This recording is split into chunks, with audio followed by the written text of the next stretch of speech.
Hi everyone, welcome to my channel. In this video, we'll be talking about Title 42, the United States Immigration Law. Please remember to like and subscribe. Now let's get right into it. Fact 1. Law since 1944.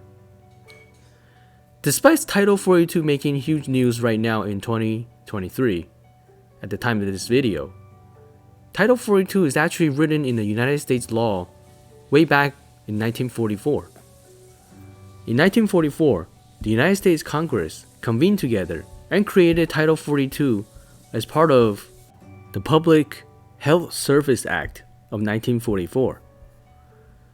It's aimed at preventing the spread of communicable diseases into the United States.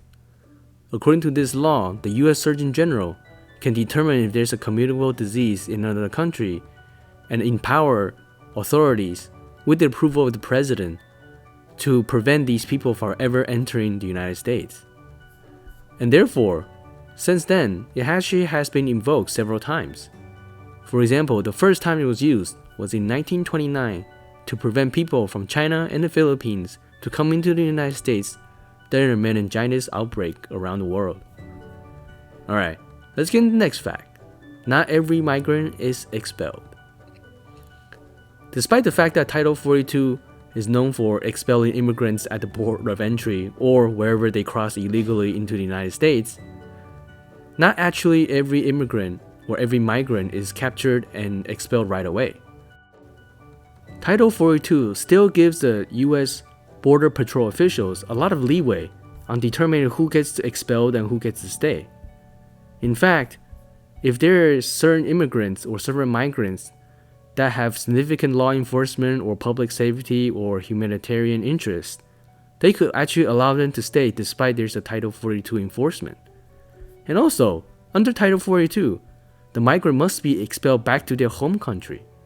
And so, if you're not from one of the Central American countries or Mexico, technically you may not be able to expel by Title 42 because the US Border Patrol cannot return you to your home country.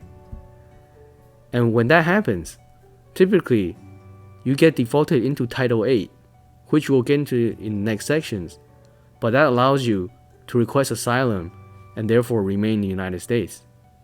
Title 42 simply gave the United States Border Patrol a way to expel migrants right away rather than letting them request asylum. Alright, let's get into the next fact. Defaults to Title 8. As I alluded to in the previous section, Title 42 is just the first of many laws that the Border Patrol can invoke. When the Border Patrol officers cannot use Title 42 to expel the immigrant or the migrant, they use Title 8. Title 8 has been in place since the 1960s and has been the default way of dealing with illegal immigrants into the United States. Basically, Title 42 allowed the Border Patrol officials to immediately expel the immigrant or the migrant back to their home country without ever giving them a chance to go through the due process of requesting asylum and have a case pending in the United States with work authorization. Title 8 is the default way of dealing with illegal immigrants where they are captured and then they go through due process, and during this process they could claim asylum, and the US Border Patrol officers have to give them that chance to prove their asylum request and therefore go through the United States court system, which takes about 5 years to prove they're really an asylum seeker or not. And of course, during these 5 years, they get to remain in the United States and work legally. And also, Title 8 still allows the Border Patrol officers to deport the migrant if they see they're not actually being truthful. Alright, let's get into the next fact. Fact 4. Controversial use. As I mentioned in the first section, Title 42 was designed to prevent public health crises in the United States. They simply don't want some kind of virus or some kind of disease outbreak from other countries to come into the United States. And when the COVID outbreak happened in 2020, the Trump administration used this opportunity to claim that they want to stop the flow of COVID into the United States and therefore invoke Title 42 in order to expel immigrants or migrants right away. However, it has been controversial ever since the use of these powers from the beginning. The number one fact is the fact that the United States health officials realized that by deporting all these migrants, they can't really stop COVID-19. COVID-19 was spreading around the world regardless of border controls. And so they thought that it was a very controversial use of this law because technically it was not able to stop the flow of COVID-19 into the United States, since many other countries can also carry the virus into the country. And they asked the Trump administration not to blame the migrants for introducing more COVID-19 cases into the United States. They also had data to prove the fact that with Title 42 in place, COVID-19 cases and death did not slow down. And this makes sense because immigrants or migrants from other countries, not necessarily from the southern border of the United States, are continually flowing into the United States during the COVID outbreak.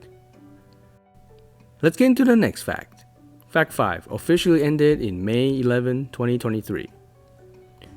Because the end of the COVID-19 pandemic, Title 42 also lost its real power because there's really no more communicable disease prevention. And so the Biden administration, at the time of this video, ended Title 42 on May 11, 2023. What this means, really, is that instead of using Title 42 to immediately expel immigrants or migrants from the southern border, now they have to default back to Title 8. And remember, Title 8 still allows the border official to deport the immigrant right away without giving them a chance of claiming asylum. And that is exactly what the Biden administration is trying to do to prevent an overflow of migrants into the United States. They're still using Title 8 to deport migrants and ask the migrants to use the CBP-1 app in order to file for asylum rather than coming to the United States illegally and then claiming asylum. We'll see how this all plans out. Alright, that's it for my video today. Thank you so much for watching. Please remember to like and subscribe. See you next time.